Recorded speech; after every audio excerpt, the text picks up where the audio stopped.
Olá, professor Luiz Antônio aqui, professor Carlos Batalha aqui. Nós somos educadores financeiros, estamos aqui no canal da Funager para poder bater um papo com vocês sobre finanças pessoais. Então, a gente veio aqui na cafeteria Pão Nosso. Batalha, qual é o endereço da Pão Nosso? Rua Doutor Satamini, número 333, na Tijuca.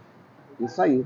Então a gente veio aqui, tomou um café, bateu um papo ali, conversou sobre a vida, um monte de coisas que vale a pena, o que não vale a pena na vida, rimos um pouquinho, choramos um pouquinho. Então a gente acabou lá o café e veio aqui, a gente tem 3 assuntos para tratar sobre finanças pessoais. Então, como o Carlos Batalha é uma pessoa que eu admiro muito, tem toda uma carreira dentro da pedagogia, já gerenciou uma escola de educação financeira, eu resolvi conversar com ele, tirar aqui uma tarde para a gente conversar um pouco sobre finanças pessoais. Então, inicialmente, antes da gente começar o papo sobre finanças pessoais, eu vou pedir para o meu amigo Carlos Batalha dizer quem é Carlos Batalha por Carlos Batalha. Bom, Luiz, primeiro, obrigado pelo convite. Estar com você é muito agradável. Eu diria que o professor Luiz tem uma energia própria, então estar conversando sobre finanças pessoais é uma oportunidade melhor ainda, sobre educação financeira. Então, obrigado. Eu já queria começar também agradecendo esse presente, foi para mim, foi muito especial, O Homem Mais Rico da Babilônia. Eu acho que é o melhor livro sobre educação financeira, sobre finanças pessoais do mundo. Então, o fato de ter recebido esse livro como presente seu, transforma o livro de maneira diferente. A gente começa a ler o livro com outro olhar. Já tinha lido, mas num determinado momento. E hoje eu tenho certeza que, lendo o livro, ele tem uma característica toda própria por ter sido um presente seu. Muito obrigado. Então, Carlos Batalha é um senhor de 64 anos que teve, ao longo da sua carreira de quase 40 anos como servidor público, um empreendedor no serviço público. Eu me considero um empreendedor no serviço público.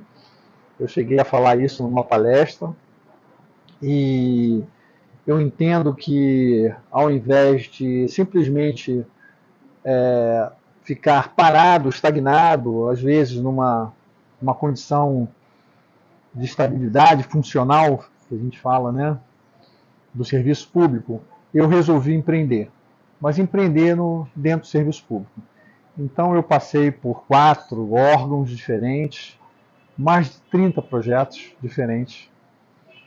E eu não tenho dúvida que o maior projeto, todos os projetos foram grandes dentro do governo, do Estado, e o maior projeto, sem dúvida, foi em 2010, quando eu fui convidado para ser diretor da primeira escola de educação financeira do país. Por conta da INEF, foi um desdobramento da INEF, né? Sim. Além das questões próprias lá do Rio Previdência, teve também um impulsionamento pela CVM e INEF. Isso, essa característica, né, do gestor público ter olhado para uma escola de governo e falar assim, está no momento de inaugurarmos uma escola, foi muito em função dessas 2 iniciativas. A INEF estava surgindo com muita força, através da CVM, da Comissão de Valores Imobiliários, o nosso amigo superintendente de orientação investidor da CVM, José Alexandre Vasco, e do Wilson Risolia, que foi o presidente do Rio Previdência. O Wilson Risolia teve a sensibilidade de olhar para o servidor público, principalmente aposentado e pensionista, e ver que a Escola de Educação Financeira seria um espaço muito bem utilizado pelo servidor, em função, que a gente já sabe, da questão do endividamento. Muito em função das questões do endividamento. Endividamento do servidor público, basicamente. Do servidor público, aposentado e pensionista do Estado. Então, o Carlos Batalha eu diria que representa hoje muito bem a questão de um profissional no serviço público que se apaixonou pela educação financeira desde 2010, principalmente desde 2010, em função desse trabalho durante 8, quase 9 anos dentro de uma escola de governo, uma escola física presencial. E dali para cá, eu acho que os projetos que foram acontecendo foram muito em função também dessa participação, atendendo mais de 40 mil pessoas nesses 8, 9 anos de existência da escola. Então, é lógico, a educação financeira foi uma parte do que eu aprendi, principalmente como pai, que a Stephanie me deu a oportunidade de aprender, né? Quando ela questionou aos 4 anos de idade que ela queria dar vários presentes para a mãe, que legal. no Dia das Mães, e eu tive que explicar para ela que não é bem assim. Que existia ali uma relação muito próxima com a educação financeira. Aproveitei essa oportunidade, a relação de consumo, né? Então eu lembro que eu dei para ela um livro, eu lia muito à noite, né, junto com ela, o Cecília Meirelles. O livro se chamava de poesias, poemas, Ou Isto ou Aquilo. Então ali foi uma oportunidade de começar a educação financeira como pai, né? Dentro de casa. Dentro de casa. Então acho que eu resumi um pouquinho quem é o Carlos Batalha. Então, de uma certa forma, a gente pode dizer que o Carlos Batalha e educação financeira, basicamente, de acordo com você falou, talvez o projeto de maior envergadura, está muito relacionado à sua condução à frente da Escola de Educação Financeira, Sim.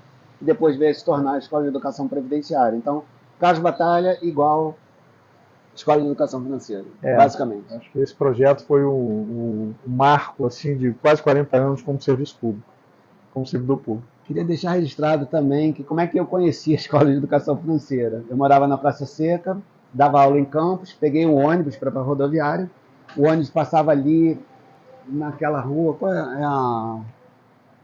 Avenida Professor Manuel de Abreu e a Felipe Camarão. Né? Não é Felipe Camarão, não, é Manuel de Abreu.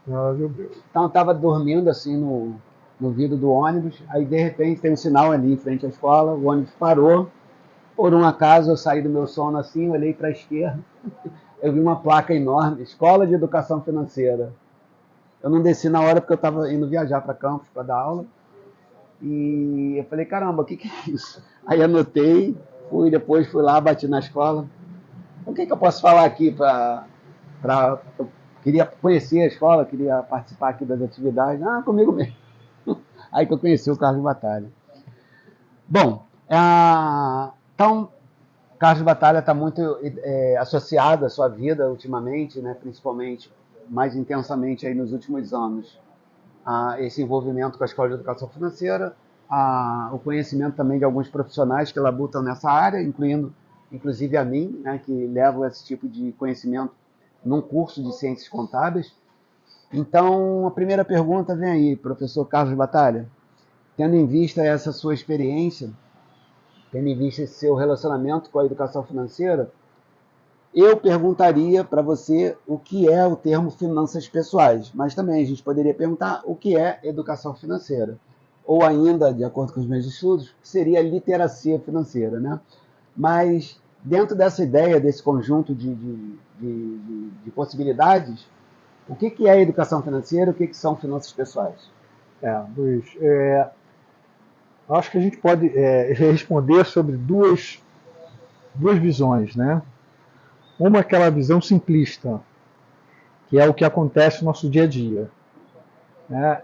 Seria a melhor maneira de exemplificar ou de responder como existe uma relação, muita gente chama de energia, né? Que o dinheiro gera na nossa vida. E a gente não lida com dinheiro desde, eu digo, dos 4 anos de idade, porque foi a experiência que eu tive com a minha filha. Eu tenho certeza que foi uma experiência que eu tive aos 4 anos de idade, que é entender as operações matemáticas, mais, menos, né? As básicas, operações básicas. A metodologia foi através do dinheiro, então? Sim. Qual é o troco de 10 menos 5 vai dar 5? Então? Por que não pode comprar todos os presentes? Uma ideia de limitação de recursos também. Limitação de recurso. do quão ilimitada é a nossa vontade. Da Eu quero oferta tudo, mas ilimitada. não tem. Isso. Né? Então a gente aprende desde cedo finanças pessoais, educação financeira. E é lógico, entre erros e acertos, que eu acho que essa é a melhor maneira de aprender, né? A gente descobre na maturidade que a educação, finanças pessoais, ela está muito mais relacionado às nossas questões comportamentais do que a nossa relação direta com a nossa inteligência matemática, né? Com números. Então, isso ficou muito claro com o tempo, que números é apenas uma parte da técnica que a gente usa para as finanças pessoais, mas que a parte comportamental ela tem muito mais relação com as finanças pessoais, com a educação financeira, do que a questão técnica de números. Não né? podemos deixar de lembrar da professora Vera Rita, né, que esteve bastante próxima da gente. Tem aquele livro que você me deu de presente até, sobre psicologia econômica. Psicologia econômica. Né? A doutora Vera Rita de Melo Ferreira é uma referência quando a gente fala da parte comportamental das finanças, né? Porque é uma estudiosa, eu diria que ela, para mim, é prêmio Nobel sobre finanças pessoais, sobre psicologia econômica, se não é, vai ser, né? E ali tem um estudo muito claro, né, de como é a nossa relação com o dinheiro. Então, a psicologia explica quase tudo para mim, né, da educação financeira, das finanças pessoais, e é ali que a gente começa a entender, principalmente, quais são os nossos vieses comportamentais, né, tudo que a gente passou durante a infância, adolescência, e começou a entender a relação com o dinheiro a partir do momento dos erros e acertos, né, com o dinheiro. Né?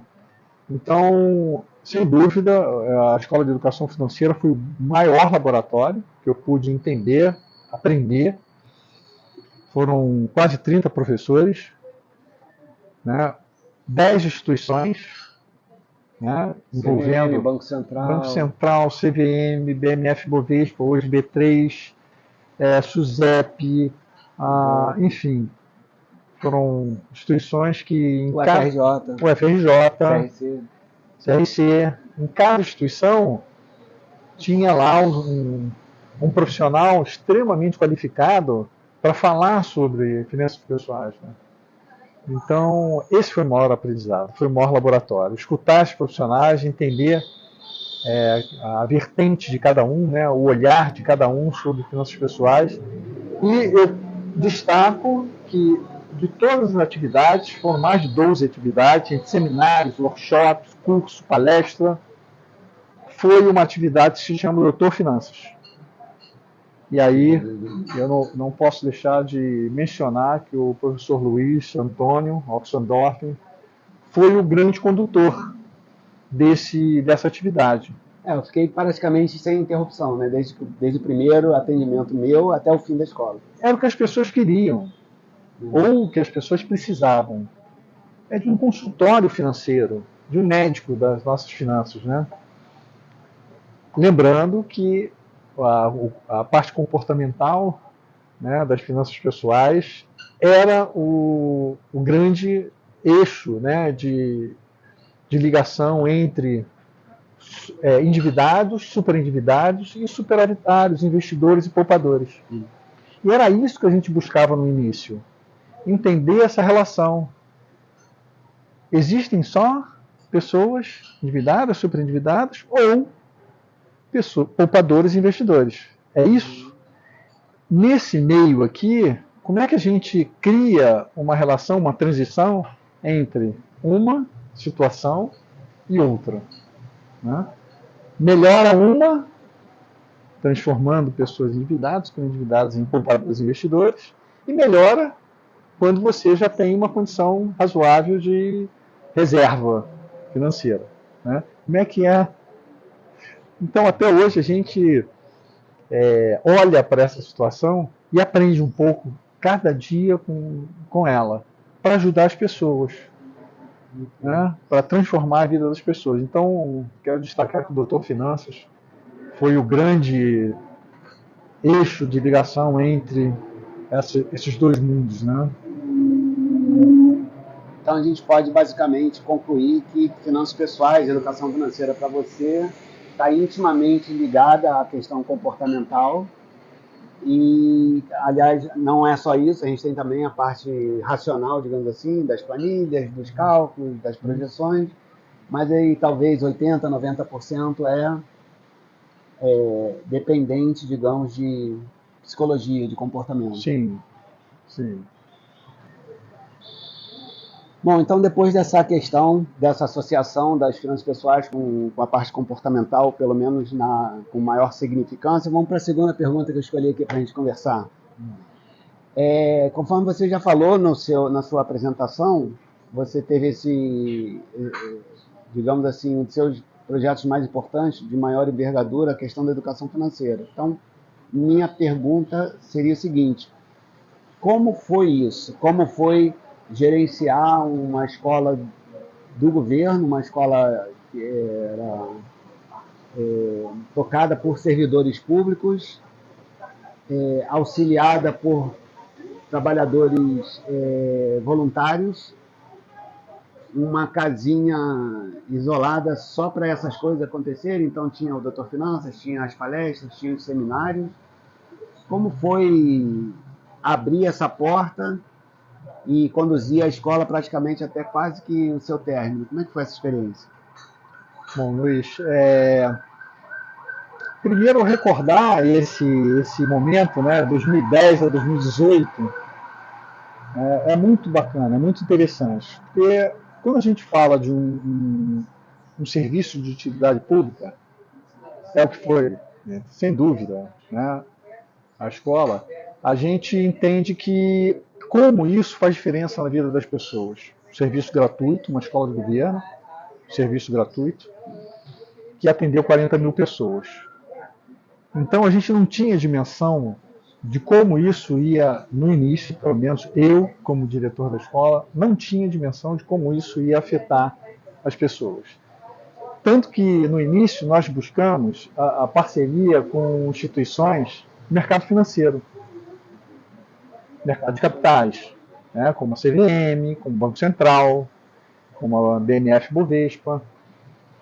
Por quê? Porque a gente entendia que naquele momento simplesmente transformar devedores em investidores era o norte que a escola tinha que dar, né? Pedagogicamente falando. Não foi isso que aconteceu. Quando chegou a Defensoria Pública, por exemplo, a Defensoria Pública entrou como parceira e a Defensoria Pública tinha já uma missão muito bem definida através do Núcleo de Defesa do Consumidor, que era atender superendividados, a visão mudou da escola. Não era aquela escola para formar poupadores e investidores. Era uma escola que tinha que tratar com muita propriedade, com muito conhecimento técnico, jurídico, psicológico, comportamental, técnico, financeiro, as pessoas super endividadas que chegavam na escola. Por isso que eu destaco o Doutor Finanças. Porque era isso que a gente precisava. Nós tínhamos duas atividades, que era o Fale com o Defensor e o Doutor Finanças. Então, quem era a pessoa que falava com o defensor? O consumidor, a pessoa super endividada. Essa situação de superendividamento, ela é muito complexa, muito complexa. Não é simples para ninguém. Por isso, nós tínhamos a Defensoria Pública, duas defensoras públicas, três defensores, doutor Tiago, doutora Flávia, doutora Patrícia Cardoso, que eu lembre, né? Tem outras defensoras, doutora Alessandra Benz, e tinha o time dos doutores de finanças, como você encabeçou esse time muito bem. Então, veja bem, era tratamento e prevenção do superendividamento ao mesmo tempo. A defensoria tinha todo um olhar de prevenção. Você está endividado, agora nós temos aqui um trabalho jurídico a ser feito para que você não retorne, inclusive, a dívida, né, a se endividar. E o doutor Finanças, um tratamento. Vamos fazer planilha, vamos entender como é que organiza essas finanças, como é que equilibra, que são duas coisas diferentes, organização e equilíbrio. Primeiro você organiza, depois você equilibra. E eu diria que esse foi o grande eixo motivador, o grande motor, né, que fez a escola girar essa engrenagem do que eu chamo de serviço público de utilidade, um serviço de utilidade pública, que transformou a vida das pessoas, que as pessoas deixaram lá os mais de 300 depoimentos, como foi importante a escola, como a escola fez diferença na minha vida. Na verdade, foi esse time de professores e essa junção entre tratamento e prevenção que a escola fez muito bem, principalmente com Fale com o Defensor e com o Doutor Finanças. Então, basicamente, a gente pode resumir que essa condução à frente da escola, dirigindo as atividades pedagógicas, operacionais, etc., porque tinha que pagar luz, né, controlar funcionário, etc., tinha a questão administrativa também, não só a pedagógica. Ela, basicamente, ela tinha a sua melhor expressão através do atendimento, digamos assim. E abrindo um pouco esse atendimento, a gente tinha, por um lado, o doutor Finanças, por outro lado, o Fale com o Defensor. Então, digamos, a escola acolhia pessoas com problemas e, digamos assim, resumidamente, né, com planilhas e procedimentos, o doutor Finanças, e com o seu relacionamento jurídico com as entidades financeiras, a parte do Fale com o Defensor. Exato. Basicamente seria isso. Sim. Beleza. Vamos para a nossa terceira pergunta, então, a última aqui da relação de hoje. Lembrando que essa é uma gravação para o site da Funager, para o YouTube, canal do YouTube da Funager. É o primeiro vídeo que é feito nesse sentido. A gente pretende fazer vários. Então, a gente vai deixar lá registrado esse papo para que ele possa ser visto posteriormente. Como terceira pergunta, é uma questão que me atinge diretamente. Existe muita coisa sendo falada sobre isso em canais do YouTube, em aulas sobre educação financeira, etc. Eu mesmo, em algumas aulas, já tive algumas discussões intensas sobre isso. Por exemplo, eu sou muito contra, ainda sou muito contra, ter um imóvel como propriedade. Na minha opinião, é melhor alugar imóvel, né? Mas, ultimamente, como eu estou conversando aqui com o Batalha em algumas questões minhas particulares, eu estou, de uma certa forma, considerando a possibilidade de fazer a compra de um imóvel. E aí, Batalha, eu vejo muito isso também. Muitos educadores financeiros têm essa opinião, que é contra, né, a compra do imóvel, mas acabam comprando o imóvel. Entendo tecnicamente por quê, né? Eu acho que num primeiro momento de decolagem, digamos assim, onde você está fazendo a construção do seu portfólio, do seu patrimônio líquido, é mais importante você colocar esse dinheiro alocado em investimentos que façam esse crescimento ser maior.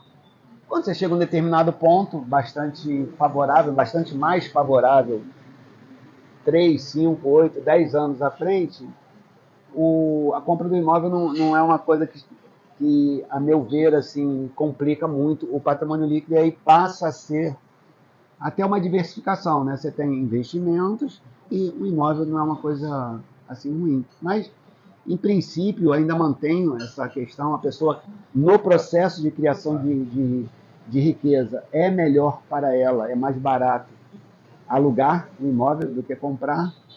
E só que a pessoa, nessa escadinha, acaba lá na frente mudando de ideia, né? Assim, passa a considerar a compra de imóvel. Tendo feito esse preâmbulo, digamos assim, a gente sabe que você tem uma um acompanhamento mais de perto do mercado imobiliário, você acompanha esse mercado aqui no Rio de Janeiro e tudo mais. Eu queria saber a sua opinião pessoal, já falei aqui a minha, né? Eu acho que nesse processo de construção do portfólio, da riqueza pessoal, do patrimônio líquido, pelo menos no início, né, nessa parte inicial da construção, não é muito recomendável. Eu queria saber qual é a sua opinião, o que você acha dessa possibilidade de um casal, de um indivíduo, até sem ter a família constituída ainda, de comprar o imóvel. Não sei se você vai tocar no assunto, mas eu lembro da sua história pessoal. Você lá na sua juventude tinha como uma grande meta comprar o imóvel, né, nos anos iniciais dos seus anos laborais, e a gente compartilha isso.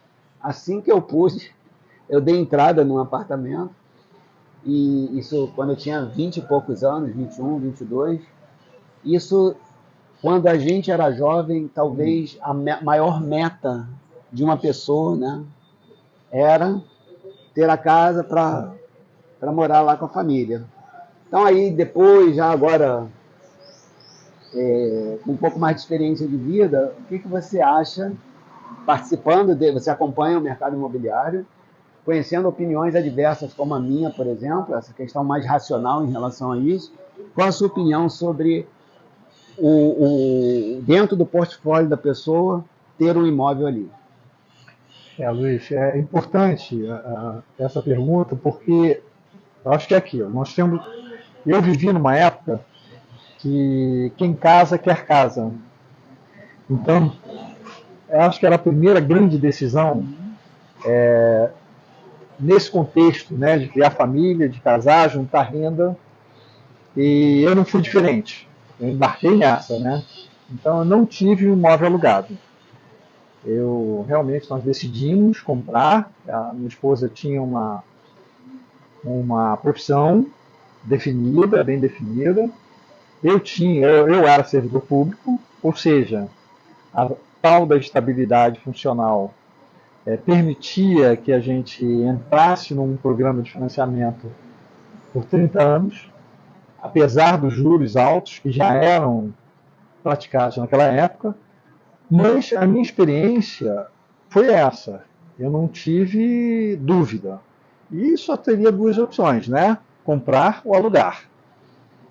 Hoje nós temos uma terceira opção, que é continuar morando na casa dos pais. Porque nós estamos constituindo família mais tarde.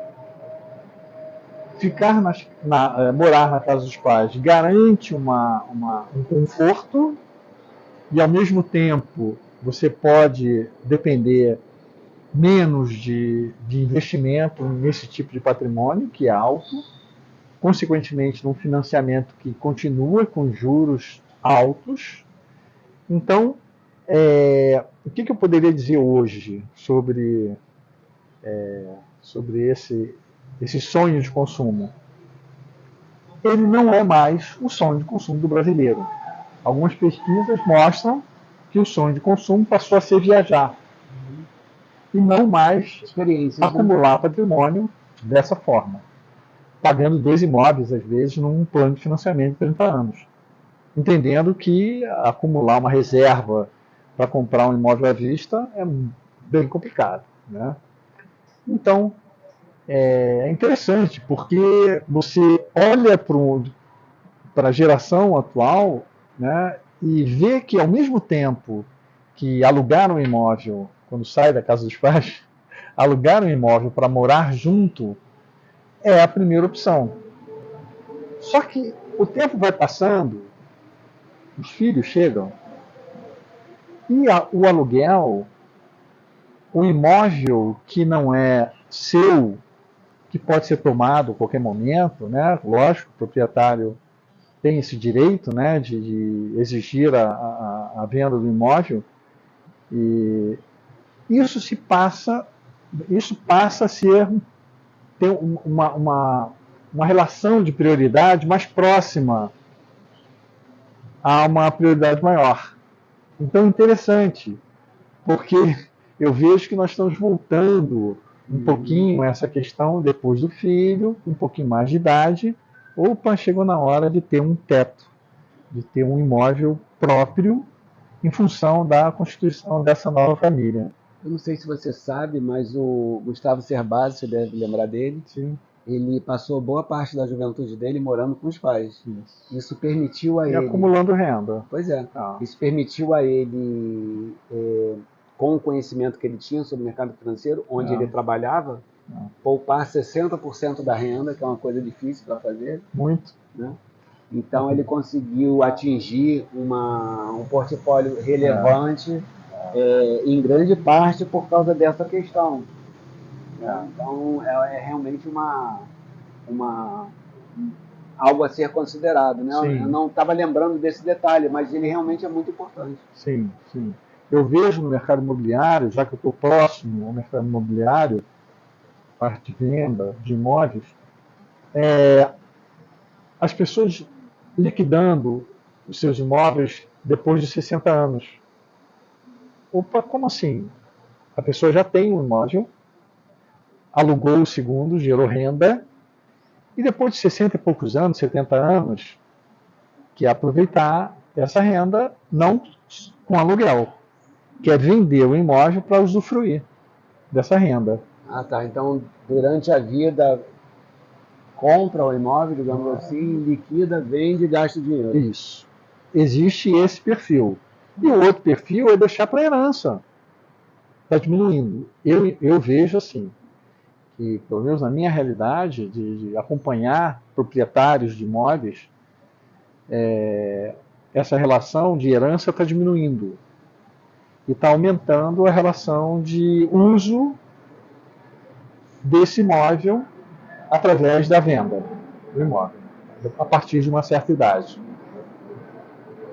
Então, eu não consegui captar, dentro do que você falou, se é bom ou se é ruim ter um imóvel. Então, como é que eu poderia resumir? Eu deixo para o julgamento pessoal. Então, tá aí você decide se é uma boa ou não. Porque cada caso é um caso. Ele apresentou algumas possibilidades, né? Inclusive essa que eu realmente não considerava, que é morar com os pais durante um tempo. Inclusive algumas pessoas num processo de separação, logo depois desse processo de separação consumado, retornam para a casa dos pais, né? Por vários motivos, ainda não sabe o que vai fazer da vida, etc. Está meio conturbado ou conturbada. Então aproveita aí pelo menos por alguns meses para ficar lá perto da mamãe, do papai, para reorganizar a vida e seguir. Né? Eu já passei por isso, eu já retornei para casa da minha mãe em 2 ou 3 oportunidades na minha vida e acho que é uma coisa interessante, porque o reflexo disso no nosso orçamento ele é bastante vultuoso, né? É um gasto que a gente deixa de ter que é bastante relevante no orçamento. Então, aí você julga se no seu caso é algo positivo ou negativo. Eu gostaria de deixar aqui a minha opinião de que, pelo menos no início do processo de construção de riqueza, alugar é mais barato do que pagar, do que comprar. Então, seria essa a minha opinião. É ruim ter a propriedade de um imóvel, mesmo que um processo de financiamento, ainda no processo de construção de riqueza. Se chegar num determinado ponto, sei lá, se tem 1, 2, 3, 4 milhões e quiser gastar 500, 800, 1,5 milhão na compra de um imóvel, perceba que você não vai mexer muito no seu portfólio, você vai fazer até uma diversificação e considerando o patrimônio líquido da família. Né? Então, deixando aí a julgamento das pessoas que estão assistindo, eu queria já caminhar para o encerramento, deixando claro aqui que a gente está falando para o canal da FUNAGER, Fundação Nacional de Apoio Gerencial. Carlos Batalha e eu, a gente faz parte do quadro de diretores dessa fundação e a gente tem uma ideia de fazer da FUNAGER uma dedicação exclusiva às finanças pessoais. Então, Batalha, sua despedida? Sim, Luiz. Olha, falar de finanças pessoais, de educação financeira, é muito relevante, principalmente no início do ano, né? Nós estamos no início do ano. E aí as pessoas normalmente fazem um planejamento muito mais rigoroso. Por mais que esse planejamento não dê certo até o meio do ano, até os 3 primeiros meses, que é uma média, onde a gente vai deixando esse planejamento para trás, é importantíssimo a gente falar do planejamento. Então, quando a gente fala de educação financeira, a gente tem que ter em mente a palavra planejamento junto, né? Tudo que faz você projetar o futuro e tentar acompanhar esse futuro de alguma maneira em relação aos seus recursos financeiros. Então, agradeço muito a oportunidade de estar falando e espero que a gente possa renovar esse tipo de encontro sempre que possível, para a gente estar colocando um conteúdo relevante, a nossa experiência em relação a esse tipo de assunto. A gente vem aqui no Pão Nosso, toma um café, vem aqui para essa área verde e faz a gravação. Não tem nada melhor. Não tem nada melhor. Então, Carlos Batalha, agradeço a sua participação. Um abraço para todo mundo. Não deixe de participar aí nos comentários e falar o que você acha desses 3 temas. Sugerir, quem sabe, algum tema específico para a gente tratar aqui. Um forte abraço a todos.